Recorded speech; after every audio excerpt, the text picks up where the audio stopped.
നമസ്കാരം. പ്രവാസി മലയാളിയിലേക്ക് സ്വാഗതം.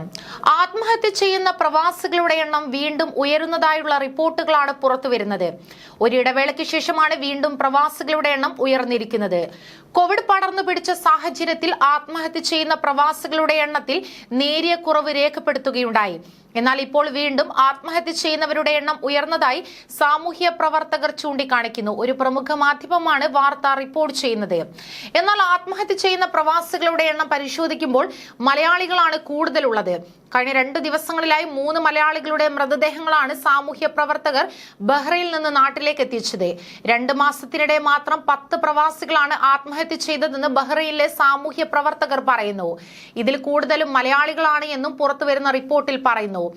ആത്മഹത്യ ചെയ്യുന്ന മലയാളികളുടെ പശ്ചാത്തലം പരിശോധിക്കുകയാണെങ്കിൽ എല്ലാവരും ഭേദപ്പെട്ട ജോലി ചെയ്യുന്നവരാണ്. ആത്മഹത്യ ചെയ്യുന്ന പ്രവാസികളുടെ എണ്ണം കുറയ്ക്കാനും ആളുകൾക്ക് മാനസിക പിന്തുണ നൽകാനും Indian community relief fund, KMCC, Bahrain Prathibha, BKSF തുടങ്ങിയ സംഘടനകളുടെ നേതൃത്വത്തിൽ ബോധവൽക്കരണം നടത്തുന്നു. കൗൺസിലിംഗ് ഉൾപ്പെടെ ആവശ്യമായ സഹായങ്ങൾ പ്രവാസികൾക്ക് ഇവർ നൽകുന്നു. എന്നിട്ട് പോലും ആത്മഹത്യ ചെയ്യുന്ന പ്രവാസികളുടെ എണ്ണം കൂടുന്നു.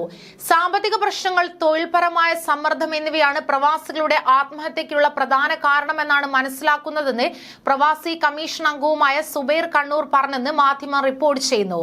കോവിഡ് പടർന്നു പിടിച്ചപ്പോൾ ശമ്പളം കുറഞ്ഞു, ജോലി നഷ്ടപ്പെട്ടു, ജീവിത ചിലവ് വർദ്ധിച്ചു. ഇവയെല്ലാം വലിയ മാനസിക പ്രശ്നങ്ങളാണ് പ്രവാസികൾക്കുണ്ടാകുന്നത്. സാമ്പത്തിക അച്ചടക്കമില്ലാത്ത ജീവിതം കാരണം പലരും വലിയ സാമ്പത്തിക ബുദ്ധിമുട്ടുകൾ ഉണ്ടാക്കി. ഇതെല്ലാം ആത്മഹത്യയിലേക്ക് നയിച്ച ഘടകങ്ങളാണ്. വരുമാനത്തേക്കാൾ കൂടുതൽ ചിലവഴിച്ച് ജീവിക്കുന്നവർ സാമ്പത്തിക അച്ചടക്കം പാലിച്ച് ജീവിക്കണം. പ്രശ്നങ്ങളുള്ളവർ മാനസികാരോഗ്യം വീണ്ടെടുക്കണം എന്നതാണ് സാമൂഹ്യ പ്രവർത്തകർ നൽകുന്ന മുന്നറിയിപ്പ്. കൂടുതൽ വാർത്തകൾക്കായി ഈ ചാനൽ സബ്സ്ക്രൈബ് ചെയ്യുക.